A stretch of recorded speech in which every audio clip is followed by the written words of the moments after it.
Ah, les protestes. Quel voileux n'a jamais eu un adversaire qui lui a fait une crasse, n'a pas réparé, c'est allé jusque sur le tapis vert. Vous étiez sûr d'avoir raison, pourtant, vous n'avez pas gagné. Si ça vous est déjà arrivé, peut-être que ces 2-3 petits conseils pourront vous aider. Allez, c'est parti. Vidéo sur les règles de course, focus sur la réclamation.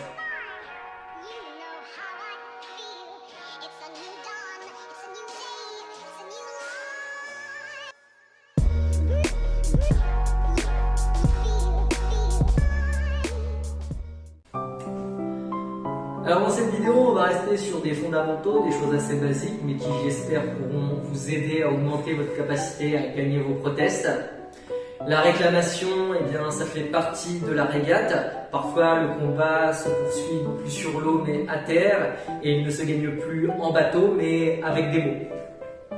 Pour ça, quelques petites astuces, c'est toujours bon à prendre.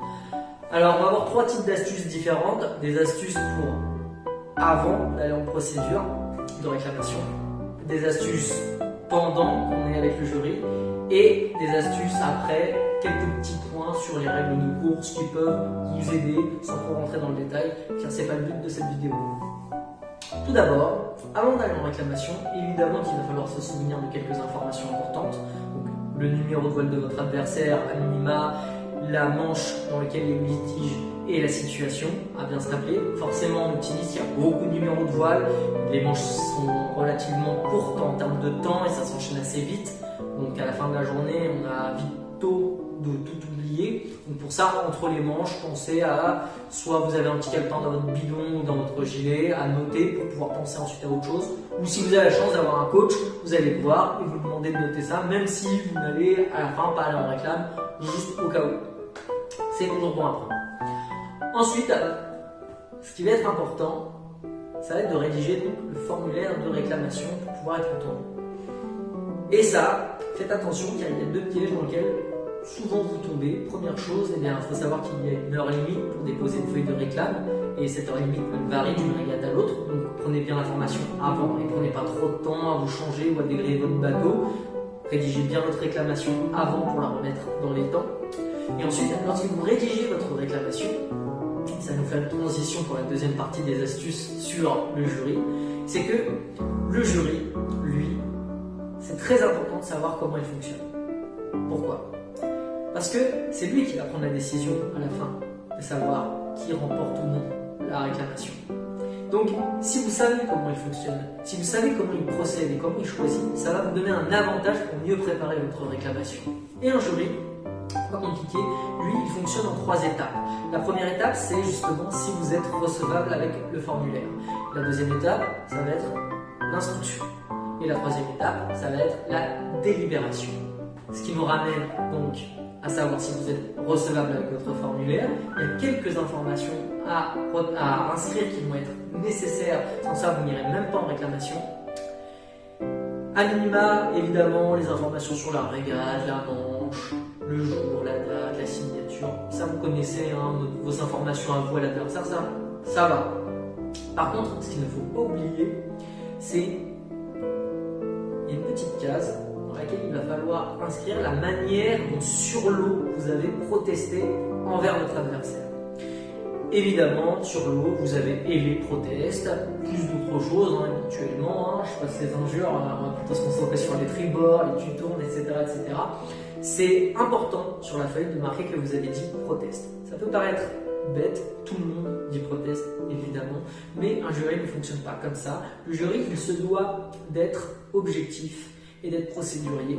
Donc lui, il se fie à la feuille et il ne doit pas laisser de place au doute. Si sur la feuille, il n'y a pas écrit que vous avez dit proteste, dans la réalité, vous n'avez pas dit proteste. Et si vous n'avez pas dit proteste, vous n'êtes pas recevable. C'est aussi simple que ça. Donc sur votre feuille, il faut marquer que vous avez dit proteste, tout comme sur l'eau. Et attention, tribord, tu tournes, je vais réclamer, ça ne marche pas. Il faut bien dire le mot proteste. Dans d'autres classes, en plus, il faut un pavillon rouge, etc. Mais en optimiste, il faut au moins aimer, crier proteste. Ne l'oubliez pas et bien le noter sur le formulaire. Ensuite, c'est pas quelque chose de nécessaire pour être accepté en réclamation, mais c'est quelque chose qui peut vous donner ou un avantage ou un désavantage. Ça va être sur la partie où vous allez pouvoir décrire la situation de conflit. Donc il y a une partie où on peut dessiner, une partie où on peut rédiger. Sur la partie où vous allez écrire, sur la partie où vous allez rédiger, la plupart du temps, souvent pour les débutants, on a envie de beaucoup écrire, de mettre énormément de détails, de faire ça de manière très scolaire. Attention, car c'est souvent un désavantage, c'est souvent une erreur. Car plus vous allez écrire, plus vous allez donner d'informations, plus vous avez des chances de donner une mauvaise information ou de donner quelque chose qui va jouer en votre défaveur lors de l'instruction plus tard. Ou des choses sur lesquelles votre adversaire va pouvoir tabler votre défense. Alors attention, qu'on soit bien clair. Il est interdit de mentir. On ne doit pas, il faut faire preuve de fair play tout simplement. On ne doit pas mentir sur une proteste, peu importe la situation, peu importe que vous connaissiez les règles et sur quoi il faut axer pour gagner. On ne doit pas mentir. Toutefois, le jury n'a pas besoin de savoir, il n'a pas à entendre ce qu'il n'a pas besoin de savoir. On n'est pas obligé de tout lui tirer. Surtout, n'oubliez pas que votre feuille de réclamation, votre adversaire va la lire. Du coup, si vous mettez énormément de détails, lui, ça va lui donner tout plein de choses pour préparer sa défense. Ah oui, il m'accuse sur ça. Bon, attends, là je vais pouvoir utiliser la règle 15. Oh là, la règle 16, la modification de route. Là, il utilise ça. Bon, ok, je vais faire ça. Et du coup, il va mieux se préparer contre vous. Par contre, si vous donnez le moins d'informations possible, il pourra moins bien se préparer contre vous et contre vos attaques. Donc, sur votre feuille de réclamation, rédigez le minimum. Sur le dessin, ce qui peut être très avantageux, très bien, c'est de mettre un avant le conflit, un pendant la situation de conflit et un après. Avec vous, par exemple, une bulle qui dit proteste. On met bien le vent, on met bien les voiles, on met bien le courant, si on a, si on ne le met pas évidemment, et on met bien l'avant, l'arrière du bateau, et on dit bien quel bateau est à qui. Voilà pour la réclamation. Ensuite, une fois que vous êtes recevable, que votre formulaire est bien rempli, que vous êtes accepté, on va passer donc à la deuxième phase de comment procède un jury. Ensuite, nous avons l'instruction. L'instruction, comment procède le jury? Le jury, il va vous faire venir il va vous faire venir votre adversaire et vous allez raconter autour de la table, c'est ce qu'on appelle aller sur le tapis vert, vous allez raconter ce qui s'est passé. Et évidemment, il peut y avoir des divergences, on peut être d'accord, on peut ne pas être d'accord. Le jury, lui, il s'en fiche de votre vie. Voilà, il faut être clair. Le jury, il se doit d'être objectif. C'est pas parce que vous avez une bonne tête ou que vous parlez avec éloquence qu'il va plus vous écouter. Non, le jury, il doit être objectif et il ne peut pas accorder plus de crédit à un coureur qu'à un autre, peu importe la situation. Lui, ce que cherche le jury, c'est pas comme ça. Comme pense le jury. Les coureurs, vous, quand vous y allez, vous êtes en mode coureur, vous dites ouais, je vais lui raconter tout, machin, sur les violons et tout, je vais tout bien expliquer, je vais gagner ma proteste. Ouais, mais le jury, il ne fonctionne pas comme ça. Le jury, lui, ce qu'il recherche dans cette phase d'instruction, ce qui l'intéresse, c'est ce qu'on appelle les faits établis. Alors, qu'est-ce que c'est que des faits établis? Ce sont des choses sur la situation où vous allez être, toi et ton adversaire, d'accord. Toujours à un moment donné où on arrive sur des choses et on dit oui, effectivement, d'accord. Oui, moi j'étais sur cette allure-là, toi t'étais sur cette allure-là. Oui, t'avais tel cap, moi j'avais tel cap. Oui, la bouée elle était à telle distance. Bref, il va y avoir des éléments, des choses sur lesquelles vous allez être tous les deux d'accord, forcément. Soit ça sort direct entre vous sans que le jury intervienne, soit il n'y a pas de fait établi qui sort, vous êtes vraiment en conflit. Dans ce cas-là, le jury va interroger un à un pour essayer de trouver sur des petits points précis, des petites choses, des faits établis. Et ça, c'est très important de savoir que le jury fonctionne comme ça, parce qu'il y a des coureurs, ils sont étonnés, ils sont super étonnés parce qu'ils se disent ah, mince, j'ai fait un super plaidoyer, j'ai super bien expliqué la situation, mais en fait, le jury, j'ai pas gagné ma proteste. Mais le jury, lui, il ne va se tabler que sur les faits établis. Vous pouvez avoir raconté la plus belle histoire de votre vie, si votre adversaire vous dit non, je suis pas d'accord, le jury, tout ce que vous aurez dit, il n'aura pas pris en compte. Et c'est pour ça que c'est pas bon quand on fait une proteste de trop parler. Parce que si vous parlez trop, que vous racontez une histoire trop longue et après vous demandez l'avis à votre adversaire, évidemment l'adversaire c'est votre adversaire, il va dire bah non, je suis pas d'accord, c'était pas exactement comme ça. Par contre, si vous faites des petites bribes courtes, de temps en temps l'adversaire il est pas d'accord forcément, mais de temps en temps il sera obligé d'être d'accord. Sur des petites phrases courtes, des moments clés pour vous où il faut que votre adversaire soit d'accord, vous lui demandez son avis, même si c'est pas directement en lien avec la règle, ça peut vous donner un avantage. Par exemple, si vous avez peur qu'il vous sorte la règle 16 sur la modification de route, si vous arrivez à lui faire dire que vous aviez la barre droite, il n'y a pas de règle 16 qui s'applique, parce que si vous avez la barre droite, vous ne modifiez pas votre route par définition. Donc voilà, c'est ça qu'il va falloir chercher à avoir et à faire. Et à l'inverse, il va falloir faire très attention à quand vous allez être d'accord avec votre adversaire. Parce que parfois on est un peu énervé, un peu frustré, on répond oui vite à son adversaire. Oui, c'est vrai qu'à ce moment-là, oui c'était ça. Alors qu'en réalité, pas du tout, c'est à votre désavantage. N'oublie pas, on ne ment pas devant le jury, toujours. Mais par contre, si votre adversaire dit quelque chose et que vous êtes d'accord, que vous dites oui, c'est que c'est oui, et après on ne pourra pas revenir là-dessus. Pour le jury, ce sera un fait établi. Donc faites bien attention quand vous dites oui sur un fait de votre adversaire. C'est bien la réalité.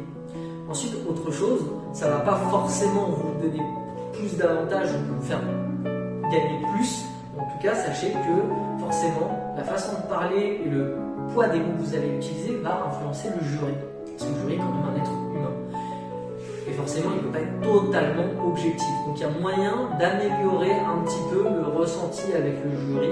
Déjà, premièrement, ça va ne pas adopter une posture agressive envers le jury. Sinon, il va avoir à se bloquer, à se rebuter, à moins vous entendre quand vous écoutez. Donc ne pas être agressif avec lui, c'est la moindre des choses. Pas forcément évident quand on est en proteste, on est toujours un petit peu énervé.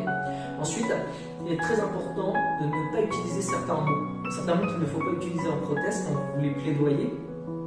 Il ne faut pas utiliser des mots à caractère de doute. Les je crois, je pense que, il me semble que. Si à côté votre adversaire il vous dit non, c'était ça, il était à 20 cm, bon, il est sûr de lui, on a un autre qui dit je pense que, quitte à choisir, forcément on tend à aller vers la personne qui est sûre d'elle. Donc soyez sûr de vous, sur ce que vous dites, bien sûr, toujours sans mentir. Mais par exemple, si vous étiez dans les 3 longueurs, vous ne dites pas on était à peu près dans les 3 longueurs qu'il s'était engagé, ou on était déjà engagé. Non, on était dans les 3 longueurs. On était engagé, voilà, il faut que ce soit factuel, d'accord? Si vous avez un doute sur la distance, ou que c'était à peu près 20 cm, tant pis, vous dites 20 cm, de toute façon que ce soit 20 ou 15, ça revient un peu au même, mais soyez sûr de vous. Si vos mots sont solides, ça vous donnera un poids. N'oubliez pas que vous battez là avec des mots. Donc si vous battez avec des mots, il faut avoir un discours cohérent et solide, d'accord? Toujours bien sûr dans le respect de son adversaire et surtout dans le respect du jury. Bien. Ensuite, une fois l'instruction passée, il va y avoir la délibération. Et pour délibérer, comme je vous l'ai dit, le jury, lui, ne va utiliser uniquement et seulement les faits établis. D'accord? Et c'est pour ça que c'est très important d'avoir du recul sur la décision de la proteste et de se demander, et pas de se dire ouais non mais c'est pas possible, le jury il a été payé, je me suis trop bien défendu. Peut-être que tout simplement il faut se remettre en question et se dire que c'est vous qui avez mal plaidoyé et qui n'avez donné que des mauvais faits établis, qui n'avez pas fait attention ou qui avez trop parlé et du coup l'adversaire était rebuté et était non. Et ça ne va pas jouer en votre faveur. Donc sur la phase de délibération, le jury ne va se focaliser que sur les faits établis normalement. Ensuite, il faut savoir que c'est parfois possible de faire appel à la décision du jury, mais c'est vraiment un cas très rare et très spécifique. La plupart du temps, ça n'arrive pas. Mais c'est un cas qui existe. Si vous voulez plus d'informations là-dessus, je vous invite à aller voir le livre des règles de course sur cet aspect-là. Vous obtiendrez plus d'informations là-dessus. Voilà pour ce qui est du jury. Maintenant, on va voir juste 2-3 petites choses sur la règle de course pour 2-3 petites astuces pour améliorer votre plaidoyer. Car lors de la délibération, le jury, sur les faits établis, ne va pas juste prendre les faits établis pour prendre sa décision, toujours en étant procédurier et réglementaire. Lui, le jury va prendre les règles de course texto, mot pour mot, et il va les appliquer sur vos faits établis. Et c'est pour ça que si vous êtes bien au clair avec les règles de course, que vous les avez lues avant, vous avez utilisé des mots qui avaient écrits dans les règles de course pour votre plaidoyer, ça va vous donner un avantage. Car ce n'est pas juste les faits établis qui font la décision, c'est les règles de course sur les faits établis qui vont faire prendre la décision. D'où l'intérêt de bien connaître ces règles de course pour avoir un avantage. Il y a une petite chose dans le livre des règles de course que beaucoup ont tendance à zapper ou à ne pas étudier, alors que c'est très intéressant et très important, c'est tout à l'avant. Dans la page de couverture, on a les définitions. Je vous invite vraiment à aller voir les définitions qui concernent la règle dans laquelle il y a eu litige pour vous, parce que souvent, il y a des intox. Par exemple, il y en a qui vont vous dire ouais, l'engagement c'est sur le safran. Mais non, l'engagement c'est sur la coque. Et bah, on prend le dictionnaire, on regarde la définition, l'engagement, là tout y est, il n'y a pas de débat. Il y en a qui nous diront non, mais toucher une bouée avec les coudes ça compte pas. Ou toucher une bouée avec la voile, c'est bon, ça compte pas. Voilà, pareil, on regarde les définitions et vous allez voir que la réponse elle est toute simple, tout fait.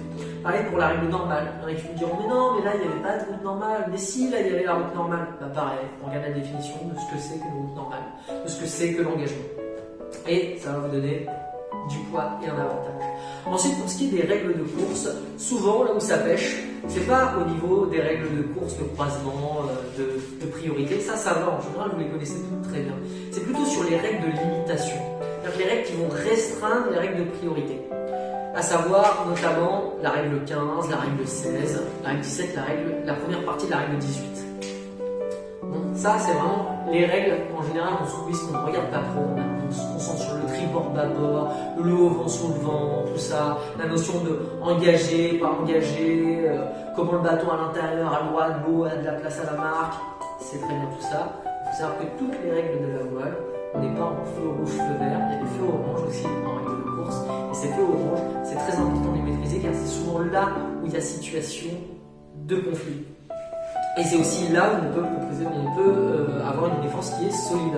Donc là, pour cette vidéo-là, je vais juste vous donner un petit conseil sur la règle 15 et la règle 16. Pas trop rentrer dans le détail parce que c'est pas non plus de la vidéo. Mais après, la façon dont je vais procéder pour ces deux règles-là, vous pouvez l'appliquer à n'importe quelle règle, ça marche. D'accord? Donc, déjà, c'est toujours bon de relire la règle parce que, à force de naviguer, on les connaît, les règles, et on revient plus parce qu'on connaît les situations, ça se répète, ça se répète, ça se répète, et on tient les choses pour acquis. Il faut savoir que c'est la base en fait, et que souvent ça fait du bien de revenir à la base, peu importe le niveau où vous en êtes. Règle 15, par exemple, si on la lit telle qu'elle est écrite. Quand un bateau acquiert la priorité, il doit au début laisser à l'autre bateau la place de se maintenir à l'écart, sauf s'il acquiert la priorité en raison des actions de l'autre bateau. Point. Ni plus ni moins. Dit comme ça, de but en blanc, c'est bien, ça donne une idée générale, mais comme je vous l'ai dit, un jury, lui, ne fonctionne pas en général, il ne fonctionne pas en approximation. Le jury, lui, il est factuel, il est carré, et c'est important du coup de décomposer les règles en petits morceaux et de savoir ce qu'il y a derrière les mots, d'accord? Quand un bateau acquiert la priorité, ça, c'est la première partie. Bon, bah déjà, là, il y a un mot très important qu'il va falloir définir, c'est acquérir la priorité. C'est quoi acquérir une priorité? À quel moment j'acquéris une priorité? Et bah ça, pareil, on va voir dans les définitions et vous allez voir qu'en fonction des situations, bah, c'est pas forcément comme on le pense. Ensuite, il doit au début laisser à l'autre bateau. Il doit au début. Au début, ça veut dire quoi au début? Le début, c'est une notion de temps. Souvent, on entend une intox. On dit oui, il m'a pas laissé mes 3 secondes pour que je puisse m'écarter. Ça, c'est vous êtes tous les deux tribord, vous engagez simplement, vous faites partir au leuf, il ne lève pas, du coup vous êtes obligé d'abattre et vous criez proteste et l'autre il dit ouais mais non, règle 15, il m'a pas laissé mes 3 secondes. Sauf que il n'y a pas marqué que c'était 3 secondes. Il y a marqué au début, il doit laisser à l'autre bateau la place. Donc il n'y a pas des histoires de 3 secondes, il n'y a pas des histoires de 5 secondes comme des fois on peut entendre. Simplement, c'est juste au début. Et au début, pourquoi est-ce que le terme il est vague dans les règles de course? Tout simplement parce que en voile, il faut savoir s'adapter. Le temps, en fait, il va dépendre de la météo et il va dépendre aussi de votre bateau, de la façon dont il est manœuvrant. Ces règles elles doivent s'appliquer à tous. Donc forcément, virer de bord en trimaran et virer de bord en optimiste, c'est pas pareil.